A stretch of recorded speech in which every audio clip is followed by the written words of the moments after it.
Hello दोस्तों, आप सभी का स्वागत है इग्नाइट माइंड यूट्यूब चैनल में। मैं सौरभ कुमार आज जो टॉपिक लेके आया हूँ वो है क्लास 8 का chapter number 1 crop production and management.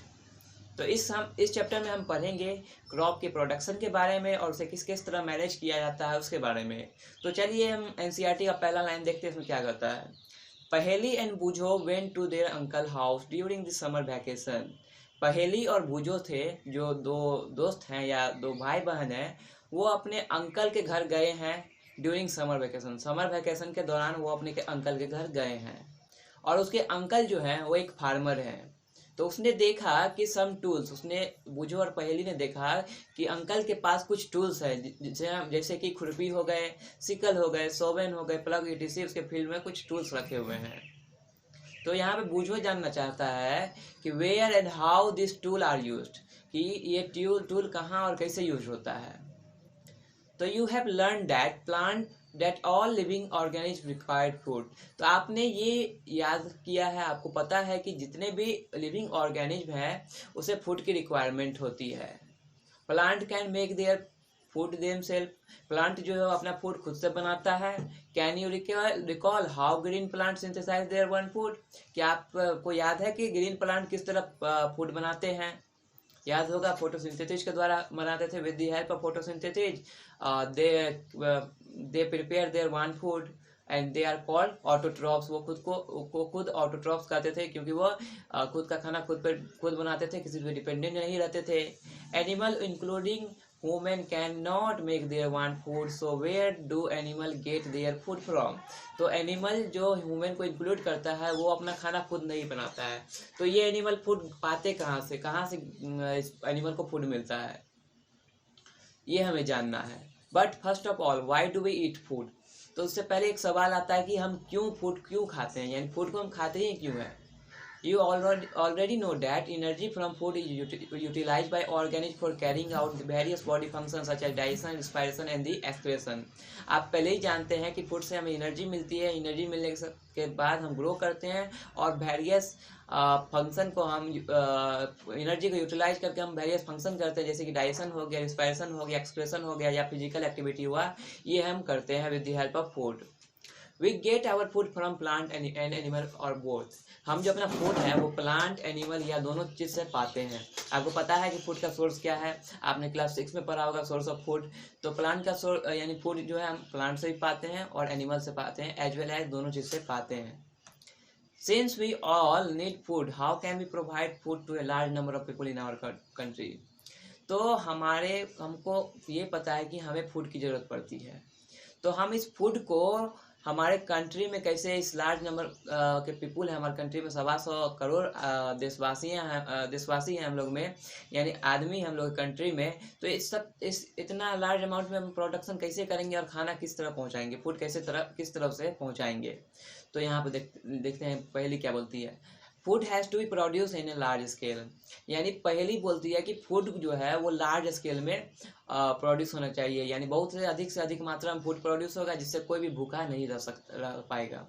In order to provide food for a large population, regular production and proper management and distribution of food is necessary. और अगर हमें फूड को लार्ज पॉपुलेशन तक पहुंचाना है तो हमें रेगुलर प्रोडक्शन करना होगा फूड का, प्रॉपर मैनेजमेंट करना होगा फूड का, और फूड का जो डिस्ट्रीब्यूशन होगा वो बहुत ही आवश्यक है। फूड को बांटना भी बहुत ज़रूरत है। तो अब हम एग्रीकल्चर प्रैक्टिस का टॉपिक जो है उसे देख लेते हैं, इसमें क्या कर रहा है। 10,000 BC before Christ, 10,000 before Christ तक पीपुल जो थे नोमैडिक थे, वो एक ग्रुप में रहते थे और एक प्लेस से दूसरे प्लेस में घूमते थे और सर्च किसके तलाश में, फूड और शेल्टर के तलाश में एक प्लेस से दूसरे प्लेस तक घूमते थे। वो कच्चे फ्रूट खाते थे, वेजिटेबल खाते थे और जानवर को मार के खा जाते थे। लेकिन उन्होंने बाद में लैंड का कल्टीवेशन स्टार्ट किया और उन्होंने राइस, व्हीट और अदर फूड क्रॉप्स का प्रोडक्शन स्टार्ट किया और यहाँ से एग्रीकल्चर बॉर्न हुआ। तो क्या करते थे नोमैडिक्स लोग, एक प्लेस से दूसरे प्लेस जाते थे और वो फूड और शेल्टर को ढूंढते थे। लेकिन बाद में उन्होंने क्या किया, राइस प्रोड्यूस किया, व्हीट प्रोड्यूस किया, अदर क्रॉप्स प्रोड्यूस किया और यहाँ से एग्रीकल्चर का प्रोडक्शन यानी स्टार्ट हुआ। तो यहाँ पे एक लाइन लिखा हुआ है, When plant of same kind are grown and cultivated at one place on a large scale, it is called crop. वैसे पौधे जो कि एक तरह के होते हैं और एक ही फील्ड में लार्ज स्केल में बोए जाते हैं यानी कल्टीवेट किए जाते हैं, जिससे उसे हम क्रॉप कहते हैं। क्रॉप क्या है? Crop is a plant of same kind which are grown in the which are grown and cultivated at a place on a large scale। मान लीजिए आपके पास खेत है, उस खेत में सिर्फ और सिर्फ आपने राइस का पौधा लगाया ऑन ए लार्ज स्केल। मान लीजिए 1 कट्ठा खेत है, तो 1 कट्ठा खेत में आपने सिर्फ और सिर्फ राइस का पौधा लगाया, तो ये से हम क्रॉप कर सकते हैं। For example crop of wheat means that all the plant grown in field are the wheat. यानी एक और एग्जांपल हम ले लेते हैं, जैसे कि हमारे खेत में हमने गेहूं का पौधा लगाया, पैडी का पौधा लगाया, तो हमने देखा कि पूरा फील्ड में ही गेहूं का पौधा और कुछ नहीं है वहां पे। You already know that the crops are different types like cereals, vegetables and fruit। आप पहले ही से जानते हैं जो क्रॉप है वो तरह तरह के होते हैं, जैसे कि सीरियल्स अनाज होते हैं, वेजिटेबल्स होते हैं, फ्रूट होते हैं। This can be classified on the basis off season in which they grow. और इसे हम सीजनल क्लासिफिकेशन कर सकते हैं कि कौन से मंथ में कौन से फ्रूट ग्रो करते हैं, कौन से मंथ में कौन से सब्जियां ग्रो करते हैं। India is a vast country. India जो है बहुत बड़ा कंट्री है। The climatic condition like temperature, humidity and the rainfall vary from one region to another।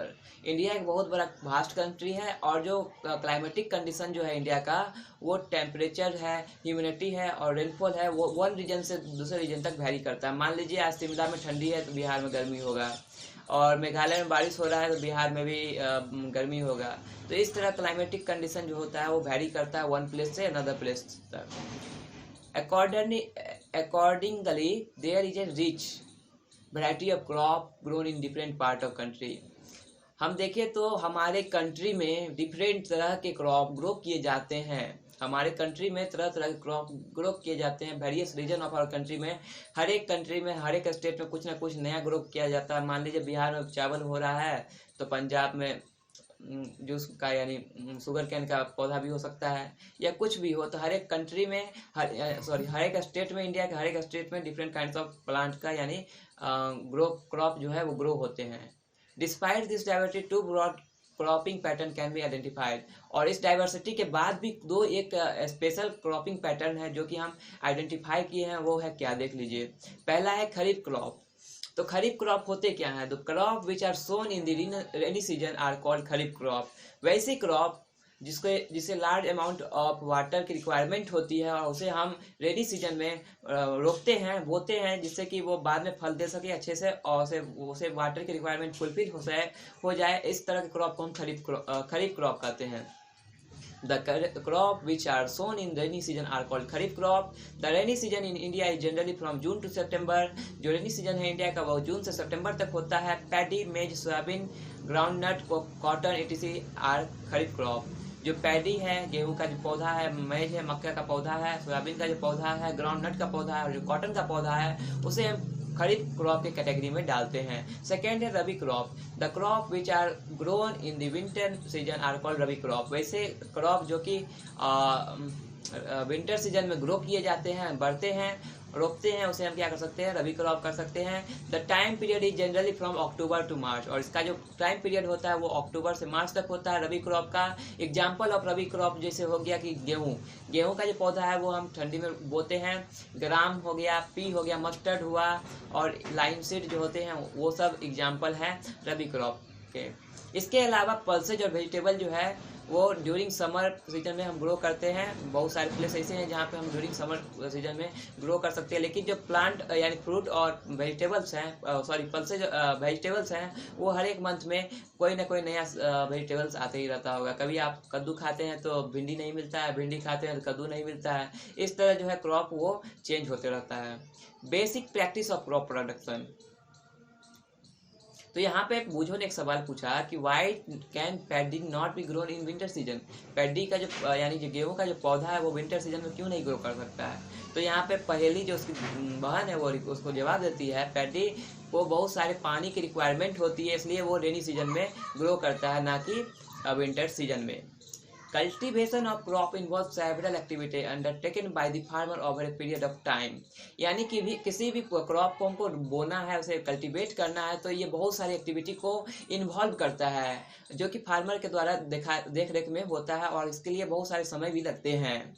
You may find this activity are similar to the carried out by the gardeners. आप इस activity को ऐसे भी देख सकते हैं कि आपके घर में एक गार्डन है और उसमें एक गार्डनर यानी जो माली होते हैं वो है, और वो आपके फ्लावर्स को देखभाल करते हैं, वो अपना समय उसमें देते हैं, और वो अपना समय देने के बाद आपको वो अच्छे फूल आपको देखने मिलते हैं, आपका गार्डन हरा भरा रहता है। उसी तरह फार्मर भी जो है वो अपने पौधों के लिए अपना समय देते हैं और बहुत सारे प्रैक्टिस करते हैं, जिसे हम एग्रीकल्चर प्रैक्टिस करते हैं। और कुछ एक्टिविटी जो होते हैं वो इस लिस्ट में यहाँ पे आपको देखने को मिल रहा है कि यहाँ पे प्रिपरेशन ऑफ द सॉइल का प्रिपरेशन होता है।